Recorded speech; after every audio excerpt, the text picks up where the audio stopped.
If evolution has nearly perfected the most efficient way for humans to survive and reproduce, you might ask yourself, how could homosexuality preferences exist among individuals?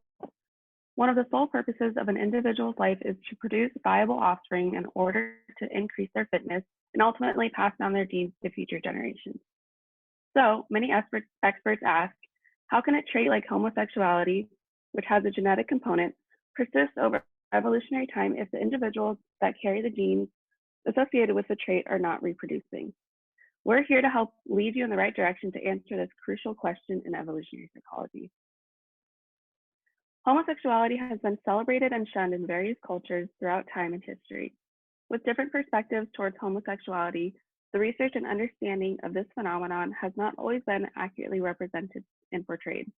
We see this unfair representation in research. This topic in human nature has just recently been studied among evolutionary psychologists. Even at this day and age, there's still an unequal amount of research among male homosexuality and female homosexuality. Most research is directed towards the understanding of male homosexuality. So far, research suggests that there are evolutionary benefits to homosexuality, particularly in men. These findings draw upon anthropology, biological, genetic, sociological, psychological, and evolutionary evidence. With the background information we've gathered from research evidence, we've constructed the argument that homosexuality can be naturally selected for and passed down through generations due to the fact that homosexuals aided their family members by sharing resources, assisting with child rearing, and other family members being potential carriers for the genes associated with homosexuality. We found from the researcher Ruse that homosexuals aided siblings through direct help in terms of hunting, domestic, and defense. Additionally, Weinrich found that the advantage of having a homosexual family member comes from the sharing of resources, but also through the socially beneficial influences in highly stratified ancestral societies, as well as partaking in roles such as childcare. Therefore, genes are passed down because family members are carriers for the same genes, and helping family members survive allows for these genes to be passed down.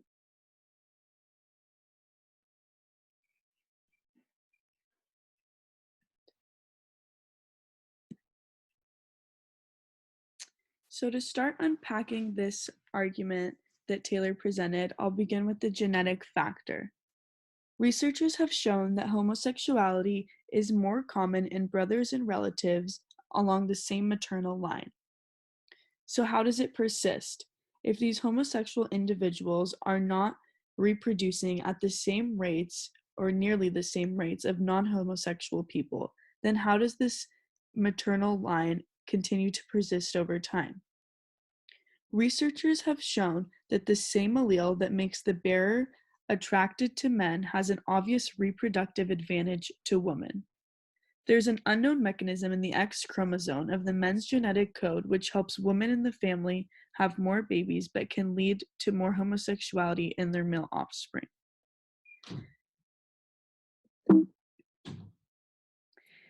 From the environmental perspective, homosexual people play a role in some cultures as well. Paul Vasey's research in Samoa focuses on a theory called kin selection and the helper in the nest hypothesis. I asked some of my Samoan friends if they had heard about this or knew anything about this tribe. And this Fa'afafine tribe, they actually knew a lot about. They said that this group of people is very celebrated in the culture and they play a vital role in the community. Homosexual people in this tribe aid their family members by contributing money and performing what he called uncle-like activities such as babysitting or tutoring in their communities. So this ties together the environmental influence as well as the genetic influence that homosexual people have environmentally had to continue to pass down throughout time. Some of the homosexual person's genetic code is shared with their nieces and nephews, and so the theory goes that the genes which code for sexual orientation continue to get passed down. Additionally, we looked at a twin study conducted by Ghana et al. She analyzed many males and females, and their results found that the chance of two identical twins of being homosexual was about 40 to 50%. This was less than the percent for non-identical twins, but was still greater than the general population.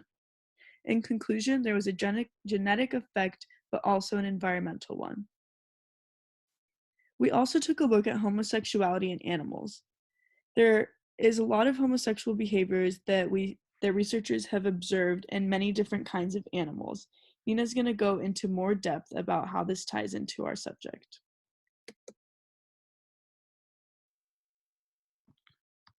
So what we've learned in class is that for a trait to survive, it must have a mechanism that allows it to thrive within its environment.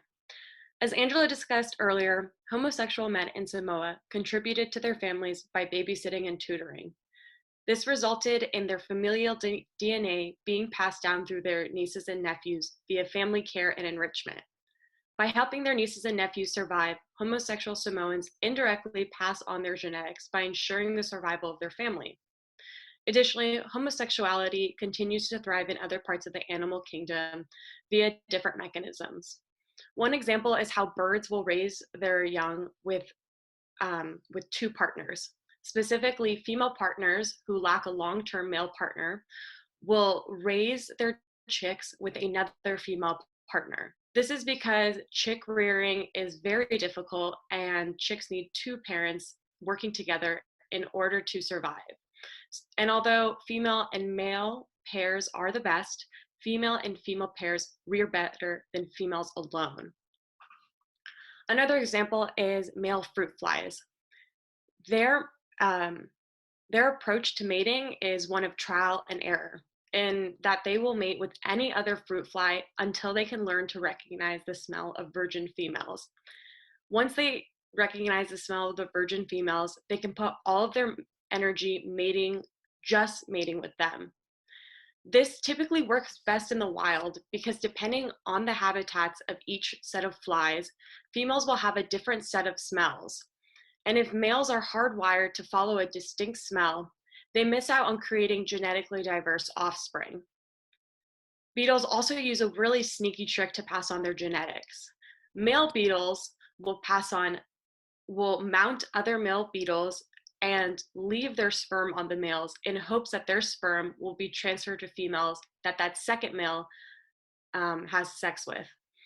Although this homosexual behavior isn't for pleasure, it is to pass on genetics. And it's a little weird, but if it works, it works. And however, homosexual behavior is not restricted to passing on DNA. In fact, bottlenose dolphins, both male and females, will participate in sex with both genders to help create strong social bonds within their pods. This is important because strong social bonds will allow for a community to grow and allow the dolphins to feel connected to one another. The bonding allows them to know who their family is essentially and protect one another in case of an emergency. And unlike these examples, which are all rooted in homosexual behavior to pass on genetics, minus the dolphins, there is one animal that displays homosexual mating for life, and that's domesticated sheep. Researchers actually found that these sheep have smaller hypothalamus, which is known to release sex hormones. What they found is that with a smaller hypothalamus, these sheep were releasing less sex hormones than their heterosexual counterparts. This is actually similar to results from a human study conducted in 1991 by neuroscientist Simon LeVay.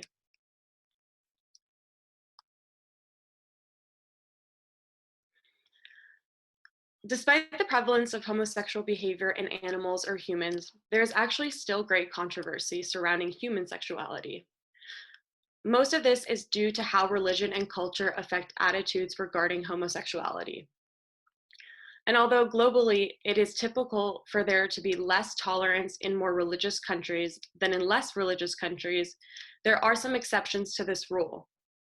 Brazilians and Filipinos are much more tolerant of homosexuality despite their countries being very, very religious.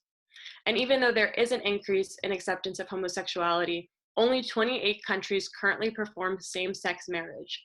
Israel and Mexico both recognize same-sex marriage, but they do not perform marriages in their own country.